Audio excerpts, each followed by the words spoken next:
भी सोचा है कि कुछ सिंपल से शब्द मिलकर आखिर एक कविता कैसे बन जाते हैं।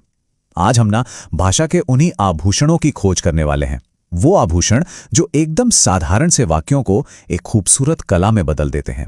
जी हां, हम बात कर रहे हैं अलंकार की। जरा इस लाइन को सुनिए। मेघ आए बड़े बनठन के संवर के। यहां बादल सिर्फ बरस नहीं रहे, नहीं, वो तो किसी मेहमान की तरह सज धज कर आ रहे हैं। कमाल है ना, ये साधारण से शब्द हमारे मन में इतनी मजबूत तस्वीर कैसे बना देते हैं। तो इसका जवाब एक बहुत ही पावरफुल लिटरेरी टूल में छिपा हुआ है, जिसे हम अलंकार के नाम से जानते हैं। तो ये अलंकार आखिर हैं क्या? इन्हें समझने का सबसे अच्छा तरीका जानते हैं क्या है? इन्हें कविता के आभूषण यानी गहने मान लीजिए। जैसा कि नाम से ही जाहिर है, अलंकार का मतलब ही है आभूषण।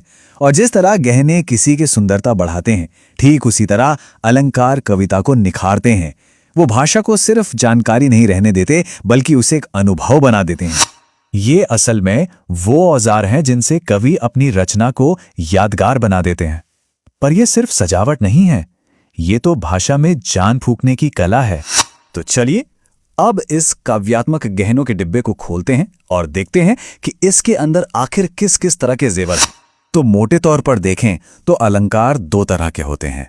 पहला शब्दालंकार, जो शब्दों की आवाज और उनकी लय पर फोकस करता है। जैसे चारु चंद्र की चंचल किरणें में च की ध्वनि का जो म्यूजिक है ना, बस वही है शब्दालंकार। और दूसरा है अर्थालंकार। ये जाता है थोड़ा और गहरा, मतलब शब्दों के मीनिंग पर और उनसे जो तस्वीरें हमारे मन में बनती हैं उस पर जोर देता है। आज हम अर्थ के जवाहरात यानी अर्थालंकार पर ध्यान देंगे और इसकी शुरुआत करते हैं सबसे जाने पहचाने और खूबसूरत अलंकार से, उपमा। यहां दिलचस्प बात यह है कि उपमा का मतलब ही है तुलना या समानता। ये अलंकार दो अलग अलग चीजों के बीच एक पुल जैसा बनाता है, जिससे हम एक की खूबी को दूसरे के जरिए और भी गहराई से समझ पाते हैं। इस क्लासिक उदाहरण को देखिए, पीपर पात सरिस मन डोला। यहां मन की चंचलता की सीधी तुलना पीपल के कांपते हुए पत्ते से की गई है। सोचिए, सिर्फ कुछ शब्दों में कवि ने मन की बेचैनी की कितनी साफ और पावरफुल इमेज बना दी है। अब इसी खजाने से दो और कीमती जवाहरात निकालते हैं। एक है रूपक और दूसरा मानवीकरण। अच्छा, ये स्लाइड इन दोनों के बीच का जो मेन डिफरेंस है ना, उसे बिल्कुल साफ कर देती है। देखिए, उपमा में हम कहते हैं एक चीज दूसरे जैसी है, जैसे मुख चांद जैसा है। यहां एक क्लियर कंपैरिजन है ना? लेकिन रूपक इस जैसा को बीच से हटा ही देता है। वो दोनों को एक कर देता है। वो कहता है चरण कमल, मतलब पैर कमल जैसे नहीं हैं, बल्कि पैर ही कमल हैं। कवि ऐसा तब करता है जब उसे कंपैरिजन से भी ज्यादा गहरी, इंटेंस फीलिंग दिखानी होती है, मानो दो चीजें एक दूसरे में पूरी तरह से घुल मिल गई हों। रूपक का ये उदाहरण देखिए, जहां एक बच्चा कह रहा है, मैया मैं तो चंद्र खिलौनों लेनू हूं। यहां चांद एक खिलौने जैसा नहीं है, बोलने वाले की नजर में वो चांद ही खिलौना है। कितनी सीधी और गहरी कल्पना है।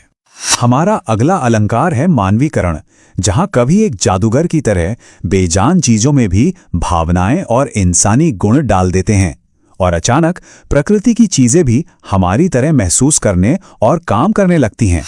इस पंक्ति की खूबसूरती देखिए, फूल हंसे कलियां मुस्काईं। भाई, हंसना और मुस्कुराना तो इंसानों का काम है, लेकिन यहां कवि ने ये गुण फूलों और कलियों को दे दिए हैं और पूरा का पूरा दृश्य जैसे जिंदा हो गया है। और अब हम लौटते हैं अपनी शुरुआती पंक्ति पर, मेघ आए बड़े बनठन के संवर के। अब हम जानते हैं कि ये मानवीकरण का एक क्लासिक उदाहरण क्यों है, क्योंकि सजना संवरना तो एक मानवीय गतिविधि है। ऐसा कुछ नहीं जो बादल कर सकते हैं। इसने एक साधारण सी प्राकृतिक घटना को एक ड्रामेटिक एंट्री में बदल दिया।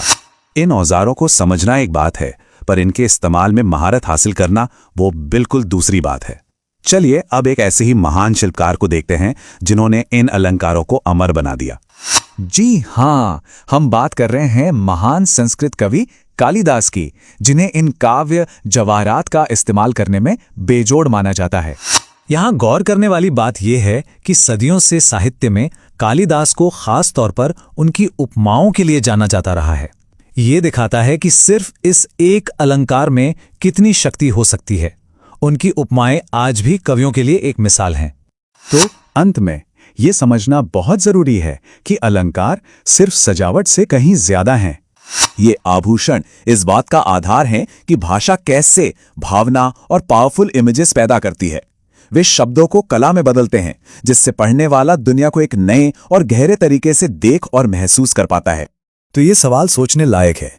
अगर कवि कुछ शब्दों से ऐसी दुनिया बना सकते हैं, तो हम अपनी रोजमर्रा की भाषा से अपनी सच्चाई को कैसे